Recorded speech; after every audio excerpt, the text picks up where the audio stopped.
नमस्कार विद्यार्थियों।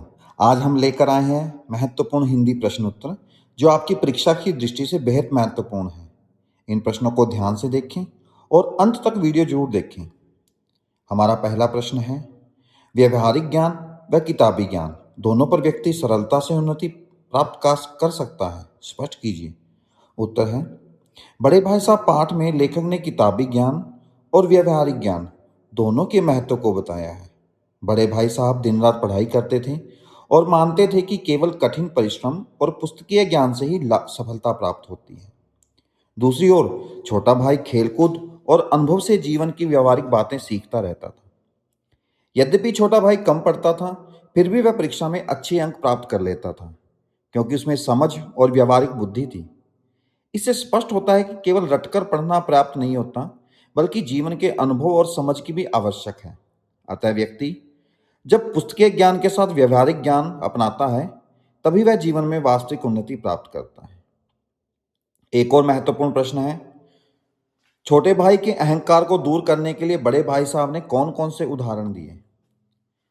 जब छोटा भाई कक्षा में प्रथम आया तो उसे घमंड हो गया और उसका अहंकार दूर करने के लिए बड़े भाई साहब ने अपने भाषण में कई उदाहरण दिए। उन्होंने रावण का उदाहरण देते हुए कहा कि वह अत्यंत विद्वान और शक्तिशाली था, परंतु अहंकार के कारण उसका विनाश हो गया। उन्होंने शैतान का उदाहरण भी दिया, जो घमंड के कारण स्वर्ग से निकाल दिया गया। इसके अतिरिक्त उन्होंने राजाओं और विद्वानों का उदाहरण देकर समझाया, घमंड मनुष्य की पतन की ओर लेकर जाता है। इन उदाहरणों के माध्यम से बड़े भाई साहब ने छोटे भाई को विनम्र बने रहने और निरंतर परिश्रम करने की शिक्षा दी। एक प्रश्न आता है डायरी का एक पन्ना में से, 26 जनवरी 1931 का दिन जन आंदोलन कैसे था। इसका उत्तर है, 26 जनवरी 1931 को भारत ने पूर्ण स्वराज दिवस मनाया। यह आंदोलन केवल नेताओं तक सीमित नहीं था, बल्कि पूरे देश की जनता इसमें शामिल हुई थी। गांव-गांव और शहर-शहर में लोगों ने झंडा फहराया गया था, जुलूस निकाले और सभाएं आयोजित की। यहाँ पर यह कलकत्ता वासियों के लिए एक अपूर्व दिन बन चुका था। मॉन्यूमेंट के नीचे ठीक 4:24 पर राष्ट्रीय ध्वज फहराना, आज़ादी की प्रतिज्ञा पढ़ना, ये सब कार्य होने वाले थे। महिलाएं, बच्चे, किसान, मजदूर, विद्यार्थी सभी वर्गों ने उत्साहपूर्वक भाग लिया। लोगों में स्वतंत्रता प्राप्ति की तीव्र भावना दिखाई दे रही थी। इस व्यापक जन भागीदारी के कारण यह आंदोलन एक राष्ट्रीय जन आंदोलन बन गया था। क्वेश्चन नंबर 4 है, ततारा वामिरो पाठ से है, रूढ़ियां जब बंधन बन जाएं और बोझ बनने लगे तब उनका टूट जाना ही अच्छा होता है, ऐसा क्यों कहा गया है। समाज में परंपराएं और रीति रिवाज व्यवस्था बनाए रखने के लिए बनाए जाते हैं, परंतु समय के साथ कुछ रूढ़ियां कठोर और अनुपयोगी हो जाती हैं। जब ये परंपराएं मनुष्य की स्वतंत्रता, समानता और विकास में बाधा बनने लगती हैं, तब वे बोझ बन जाती हैं। ऐसी रूढ़ियां समाज में भेदभाव, अंधविश्वास और अन्याय को बढ़ावा देती हैं। समाज की प्रगति के लिए आवश्यक है कि समय अनुसार गलत परंपराओं को समाप्त किया जाए। इसलिए जब रूढ़ियां विकास में बाधा बन जाएं, तब उनका टूट जाना समाज के हित में होता है। पाठ हम दोबारा चलते हैं। तीसरी कसम में एक इंपॉर्टेंट क्वेश्चन निकल कर आया है कि तीसरी कसम फिल्म कोई कवि सच्चा हृदय ही बना सकता है, स्पष्ट कीजिए। तीसरी कसम फिल्म में ग्रामीण जीवन, मानवीय भावनाओं और सरल प्रेम का अत्यंत मार्मिक चित्रण किया गया है। फिल्म में हीरामन और हीराबाई के संबंधों को निष्कपटता, संवेदनशीलता और करुणा दिखाई देती है। ग्रामीण परिवेश, लोक संस्कृति और मानवीय संवेदनाओं को इतनी गहरी से प्रस्तुत करना केवल संवेदनशील और एक सच्चा कवि हृदय ही बना सकता था। फिल्म में व्यावसायिकता के स्थान पर भावनाओं को महत्व दिया गया। इसलिए यह कहना उचित होता है कि ऐसी फिल्म का निर्माण केवल कवि एक सच्चा हृदय ही बना सकता है। एक और महत्वपूर्ण प्रश्न है, प्रश्न नंबर 6, अब कहां दूसरे के दुख से दुखी होने वाले। पाठ का मुख्य संदेश क्या है। यह पाठ आधुनिक समाज की स्वार्थपूर्ण प्रवृत्ति को दर्शाता है। पहले लोग दूसरों के दुखों में सहभागी होते थे, परंतु आज केवल अपने हित के बारे में सोचते हैं। लेखक हमें मानवता, सहानुभूति और परोपकार की भावना अपनाने का संदेश देता है। समाज तभी सुखी बन सकता है जब लोग एक दूसरे के दुख को अपना समझे और उसकी सहायता करें। शाश्वत मूल्य और उनकी वर्तमान प्रासंगिकता। शाश्वत मूल्य वे होते हैं जो हर काल और परिस्थिति में समान रूप से महत्वपूर्ण होते हैं, जैसे सत्य, प्रेम, दया, ईमानदारी, त्याग और सहनशीलता। आज के भौतिकवादी युग में प्रतिस्पर्धा और स्वार्थ बढ़ गया है। ऐसे समय में ये मूल्य समाज में विश्वास, शांति और नैतिकता बनाए रखते हैं। इसलिए वर्तमान समय में भी शाश्वत मूल्यों का अत्यंत महत्व है। यह पाठ है गिन्नी का सोना, जिसमें शाश्वत मूल्यों, आदर्शों और सोने के साथ और तांबे के साथ इसकी तुलना की जाती है। कारतूस पाठ में एक प्रश्न है, वजीर अली को जांबाज सिपाही क्यों कहा गया है? वजीर अली एक अत्यंत साहसी, स्वाभिमानी और देशभक्त थे। उन्होंने अंग्रेजों की अधीनता स्वीकार नहीं की और उनके अन्याय के विरुद्ध संघर्ष किया।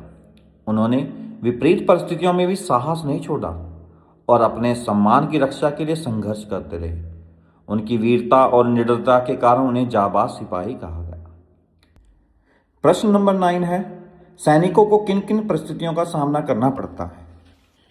कर चले हम फिदा कविता कैफी आजमी के द्वारा लिखी गई है। सैनिक देश की रक्षा के लिए कठिन जीवन व्यतीत करते हैं। उन्हें अत्यधिक ठंड, गर्मी, वर्षा और दुर्गम स्थानों पर रहना पड़ता है। उसे परिवार से दूर रहना पड़ता है तथा हर समय दुश्मनों के हमलों का खतरा बना रहता है। कई बार उसे अपने प्राणों की आहुति भी देनी पड़ती है। इन कठिन परिस्थितियों के बावजूद सैनिक देश की सेवा में सदैव ही तत्पर रहते हैं। प्रश्न है आत्मत्राण कविता से कि सहायक के पर निर्भर न रहने की बात क्यों की गई है? कवि मनुष्य को आत्मनिर्भर बनने की प्रेरणा देता है। वह कहता है कि संकट के समय में दूसरों पर निर्भर रहने की बजाय अपने साहस और आत्मबल पर विश्वास करना चाहिए।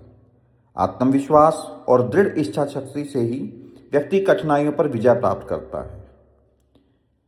कविता है हमारी पहली साखी। प्रश्न है कि साखी से आप क्या समझते हैं? साखी संत कवियों द्वारा रचित शिक्षाप्रद दोहे हैं कबीरदास जी के द्वारा, जिसमें जीवन के गहरे सत्य और नैतिक शिक्षा छिपी है। इनका उद्देश्य मनुष्य को सही मार्ग दिखाना है और आध्यात्मिक ज्ञान प्राप्त कराना होता है। प्रश्न है अगला, मीरा की भक्ति के 3 रूप कौन कौन से हैं? मीरा श्री कृष्ण की अनन्य भक्त है। उनकी भक्ति में 3 रूप दिखाई देते हैं। नंबर 1, दास्य भाव, स्वयं को भगवान की सेविका मानना। माधुर्य भाव, कृष्ण को प्रियतम मानकर प्रेम करना। पूर्ण समर्पण भाव, जीवन को भगवान को अर्पित कर देना। प्रश्न आता है उदार व्यक्ति की पहचान कैसे होती है? इंपॉर्टेंट क्वेश्चन है। उदार व्यक्ति दूसरों के सुख दुख को समझता है और बिना स्वार्थ के सहायता करता है। वह दयालु है, क्षमाशील है और सहृदय है। उसके व्यवहार में विनम्रता और परोपकार की भावना झलकती है, जिसमें उसकी उदारता की पहचान होती है। अगला प्रश्न है पर्वत प्रदेश में पावस। सबसे इंपॉर्टेंट कविता है ये, सबसे महत्वपूर्ण कविता है। पर्वत प्रदेश में पावस के आधार पर पर्वत का चरित्र चित्रण कीजिए। वर्षा ऋतु में पर्वतीय प्रदेश अत्यंत मनोहारी दिखाई देता है। पर्वत हरे भरे वृक्षों से आच्छादित है। बादल पर्वतों से टकराते हुए ऐसे प्रतीत होते हैं जैसे इसमें मधुर संगीत उत्पन्न हो रहा है। चारों तरफ फैली हरियाली और धुंध प्राकृतिक सौंदर्य को आकर्षक बना देती है।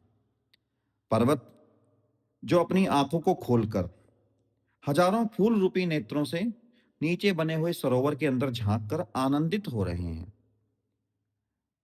और झरने पर्वतों के यश का गान गा रहे हैं। पर्वतों के ऊपर लगे शाल के सभ्य शाल ऊंची आकांक्षाओं से आसमान में निर्मेश ताक रहे हैं। चारों तरफ हरियाली है, लेकिन जब प्रकृति का परिवर्तन होता है तो ये सारी सौंदर्यता नष्ट हो जाती है। आप इस प्रश्न में लिख सकते हैं। अगला प्रश्न है कंपनी बाग में रखी तोप को विरासत के रूप में क्यों रखा जाता है? कंपनी बाग को और वहां पे रखी हुई तोप अंग्रेजी शासन और स्वतंत्रता संघर्ष के ऐतिहासिक यादगार के रूप में है। ये हमारे अतीत और स्वतंत्रता सेनानियों के संघर्ष की स्मृति के रूप में जीवित रखती है। इन्हें विरासत के रूप में सुरक्षित रखा गया ताकि आने वाली पीढ़ियां हमारे इतिहास से प्रेरणा प्राप्त कर सकें। और अंत में इस वीडियो को लाइक करें और